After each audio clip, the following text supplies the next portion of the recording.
Periyar Maniammai Institute of Science and Technology, Tanjavur. Civil engineering with specialization in GIS, remote sensing and more.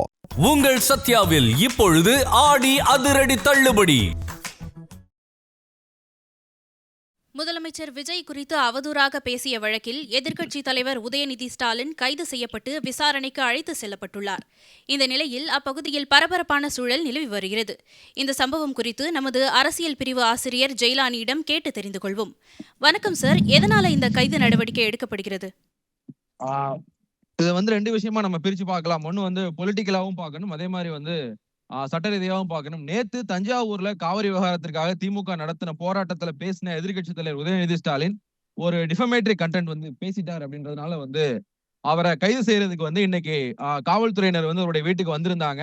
இப்ப என்ன நடந்திருக்கு அப்படின்னா, அவரை நாங்க கைது செய்யல, விசாரணைக்கு அழைச்சிட்டு போறோம் அப்படிங்கிற இடத்துக்கு நகர்ந்திருக்கிறாங்க. ஏன்னா ஒரு விஷயத்துல ஒரு விவகாரத்துல ஒருத்தர் கைது செய்யப்படும் போது அவருக்கு சட்ட ரீதியான சில பாதுகாப்புகள் இருக்கு. யாரு புகார் கொடுத்தாங்க, எந்த பிரிவுகள்ல வழக்கு பதிவு செய்யப்பட்டிருக்கு, அதே மாதிரி தன்னுடைய வழக்கறிஞரை அழைக்கிறதுக்கும் குற்றம் சாட்டப்பட்டவருக்கு சட்ட ரீதியான உரிமைகள் இருக்கு. இதை உச்சநீதிமன்றம் தன்னுடைய பல தீர்ப்புகள்ல உறுதிப்படுத்தி இருக்கு. அந்த அடிப்படையில தான் என்னுடைய வழக்கறிஞர் வந்த பிறகுதான் நான் கைதாவேன் அப்படிங்கிற விஷயத்தை உதயநிதி ஸ்டாலின் சொல்லியிருந்தார். அதே மாதிரி உதயநிதி ஸ்டாலின் தரப்புல சென்னை உயர்நீதிமன்ற நீதிபதி ஜி.கே. இளந்திரையன் முன்னாடி ஒரு முறையீடு பண்ணியிருந்தாங்க. எதிர்க்கட்சி தலைவரை சட்டப்பேரவைக்கு வரவிடாம பண்ணணும் அப்படிங்கிறதுக்காக அரசு இந்த விஷயத்த பண்றாங்க. சோ நீங்க இந்த இது தொடர்பான நடவடிக்கைகள் எடுக்கணும் அப்படிங்கிற ஒரு கோரிக்கையோட உதயநிதி ஸ்டாலின் தரப்புல இருந்து மூத்த வழக்கறிஞர் ஹசன் முகமது ஜின்னா ஒரு முறையீட்டை ஜி.கே. இளந்திரையன் முன்னாடி பண்ணியிருந்தார். நீங்க ஓரளவு நாங்க இந்த வழக்கை விசாரிக்க முடியாது, ப்ராப்பரான மனுவா தாக்கல் செய்யுங்க, பிற்பகலுக்கு முன்னாடி அதாவது லஞ்சுக்கு முன்னாடி இதை விசாரிக்கணும் அப்படின்னு சொல்லிட்டு இளந்திரையன் சொல்லியிருந்தார். ஆனா அதே நேரத்துல இளந்திரையன் ஒரு அறிவுறுத்தலையும் கொடுத்திருந்தார். நண்பர்கள் 12 மணி வரைக்கும், அதாவது இந்த வழக்கை உயர்நீதிமன்றம் விசாரிக்கிற வரைக்கும் நீங்க உதயநிதி ஸ்டாலின் மேல கைது நடவடிக்கை எடுக்க கூடாதுன்னு காவல்துறைக்கு சொல்லுங்கன்னு அரசு தரப்பு வழக்கறிஞருக்கு ஒரு டைரக்ஷனை கோர்ட் கொடுத்திருந்தது. ஆனா இப்போ அந்த டைரக்ஷனை மீறி உதயநிதி ஸ்டாலினை விசாரணைக்கு அழைச்சிட்டு போறாங்க. அவங்க என்ன சொல்லியிருக்காங்க அப்படின்னா, உயர்நீதிமன்ற அந்த வீடியோல பதிவாயிருக்கு.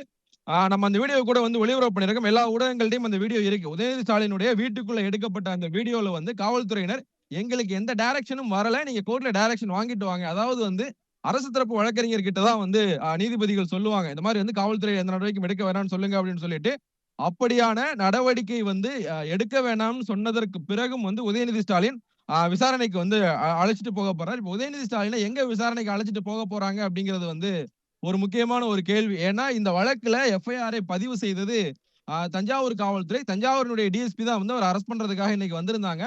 லோக்கல் போலீஸ், அதாவது சென்னை சிட்டி போலீஸ் பாதுகாப்புக்காக தான் அங்க போயிருந்தாங்க.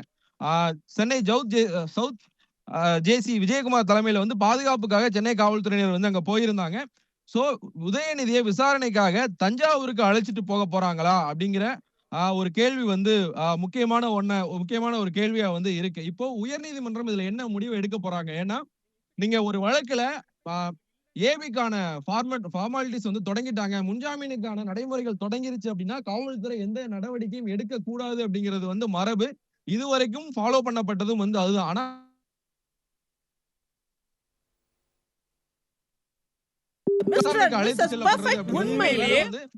ஏபி முடிவுல அவருக்கு சாதகமான விஷயம் வரலன்னா உடனடியா கைது செய்யப்படுறதுக்கான ஒரு வேலையை பண்றாங்களா அப்படிங்கிற விஷயம் வருது. உதயநிதி ஸ்டாலின் விசாரணைக்கு அழைத்து செல்லப்படல, அவர் கைது செய்யப்பட்டிருக்கார். எதிர்க்கட்சி தலைவர் உதயநிதி ஸ்டாலினை தஞ்சாவூர் காவல்துறை கைது செய்யப்பட்டிருக்கிறது. 12 மணி வரைக்கும் எந்த நடவடிக்கையும் எடுக்க வேண்டாம்னு உயர்நீதிமன்றம் சொல்லி இருந்த சூழல்ல அதை மீறி எதிர்க்கட்சி தலைவர் உதயநிதி ஸ்டாலின் கைது செய்யப்பட்டிருக்கிறார்.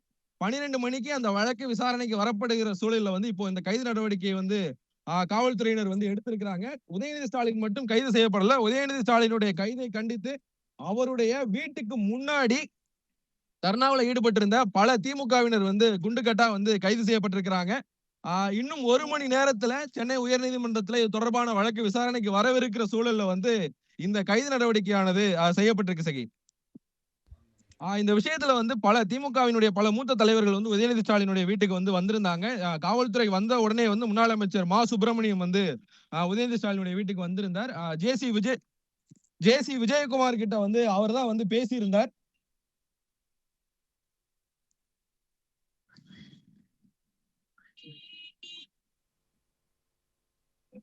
அதே மாதிரி எதிர்க்கட்சியினுடைய துணைத் தலைவர் முன்னாள் அமைச்சர் நேருவும் வந்து இந்த விவகாரத்துல வந்து அராஜகம் பண்றாங்க அப்படிங்கிற விஷயத்தை வந்து பதிவு செஞ்சிருந்தார். இப்போ உதயநிதி ஸ்டாலின் கைதான சூழல்ல வந்து செய்தியாளர்களை சந்திச்சுக்கிட்டு இருக்கார். அவர் என்ன விஷயங்களை சொல்றாரு அப்படிங்கறத வந்து பார்க்கலாம். அரசியல் ரீதியான இந்த விஷயம் என்ன சொல்லப்படுது அப்படின்னா, நாளைக்கு பட்ஜெட் கூட்டத்தொடர் வந்து தொடங்க இருக்கு. எதிர்க்கட்சி தலைவர் உதயநிதி ஸ்டாலின் சட்டப்பேரவைக்குள்ள இருக்கிறத இந்த அரசு விரும்பல. ஏன்னா ஒரு விவகாரத்துல கைது எடுத்துக்குவாங்க. முதல்ல வந்து அந்த வழக்கு பதிவான விஷயம் வெளியில வரும்.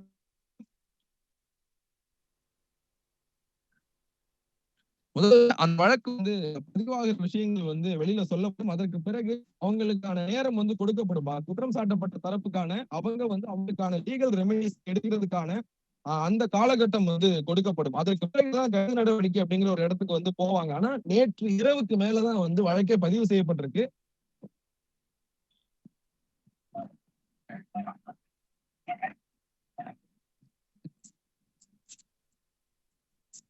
Can you hear me? இப்போ கேக்குது. அதாவது வந்து இந்த மாதிரியான அவதூறு வழக்குல கைது நடவடிக்கை அப்படிங்கிறது வந்து ரொம்ப லேட்டா தான் வந்து முதல்ல வந்து வழக்கு பதிவு செய்யப்பட்ட விவரம் வந்து வெளியே வரும். ஆனா நேற்று நண்பகல்ல வந்து இவர் பேசி இருக்கிறார். எப்போ வந்து இந்த வழக்கு வந்து பதிவு செய்யப்பட்டது அப்படிங்கிற தகவலே வந்து இல்ல. இன்னைக்கு காலையில தஞ்சாவூர் காவல்துறையினர் உதயநிதி ஸ்டாலின் வீட்டுக்கு வந்ததற்கு பிறகுதான் இப்படியான முயற்சிகள் நடந்திருக்கு அப்படிங்கிற விஷயமே வந்து வெளியில வந்தது. அதற்கு பிறகு வந்து வீட்டுக்கு வந்து காவல்துறையினர் வந்து குவிக்கப்பட்டிருந்தாங்க. அவதூறு வழக்குகளை பொறுத்த வரைக்கும் முதல்ல வந்து வழக்கு பதிவு செய்வாங்க, அதுக்கு பிறகு விசாரணைக்கு அழைக்கப்படுவாங்க, அதற்கு பிறகுதான் வந்து கைது நடவடிக்கை தொடரும். இந்த மாதிரியான விஷயங்கள்ல வந்து கைது நடவடிக்கை வந்து அவசியம் இல்லை. ஏன்னா அவதூறு வழக்குகள் வந்து ஒரு நாளும் வந்து கைது நோக்கி போகாது. சோ இன்னைக்கு காலையில தஞ்சாவூர் காவல்துறையினர் வந்ததுக்கு பிறகுதான் இப்படி ஒரு நடவடிக்கை, ஒருவேளை வந்து வழக்கு பதிவு செய்யப்பட்டது முன்னாடியே தெரிஞ்சிருந்தா இவங்க வந்து ஏபிக்கு மூவ் பண்ணிருப்பாங்க. இப்ப ஏபி வந்து மனுவா அங்க பதிவாயிருச்சு அப்படின்னா கைது நடவடிக்கை எடுக்க முடியாது. சோ கைது நடவடிக்கை உடனே எடுத்தாகணும் அப்படிங்கிற ஒரு நெருக்கடியில வந்து காவல்துறை இந்த விவகாரத்தை வந்து கையில எடுத்துக்கிறாங்க அப்படின்றும் வந்து சொல்லப்படுது. 12 மணி வரைக்கும் கைது செய்யக்கூடாது அப்படின்னு சொல்லியும் இப்ப உதயநிதி ஸ்டாலின் கைது செய்யப்பட்டிருக்காரு. இதனால திமுகவுடைய அடுத்த கட்ட நடவடிக்கை என்னவா இருக்கும்? இல்ல ஆக்சுவலி வந்து பணிகள் கைது செய்யக்கூடாது அப்படின்றது வந்து நீதிமன்றம் ஓரலா கொடுத்த இன்ஸ்ட்ரக்ஷன்.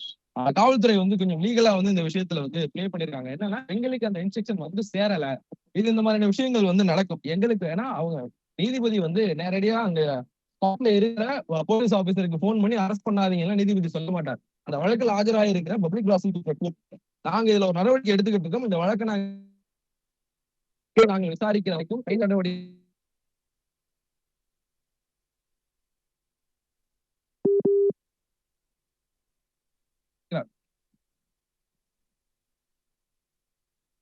நீதிபதியுமே வந்து அப்படிதான் சொல்லியிருக்காரு. 12 மணி வரைக்கும் இந்த விவகாரத்துல எந்த விதமான நடவடிக்கையும் வந்து எடுக்காதீங்க அப்படிங்கறதா வந்து நீதிபதியினுடைய காலம் இருந்திருக்கு.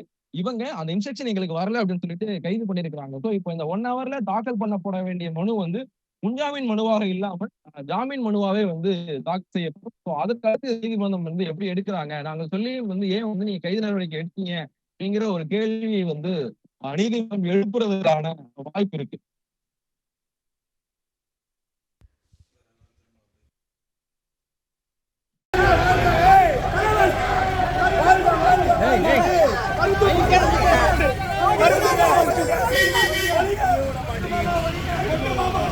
Periyar Maniammai Institute of Science and Technology, Tanjavur. Civil engineering with specialization in GIS, remote sensing and more.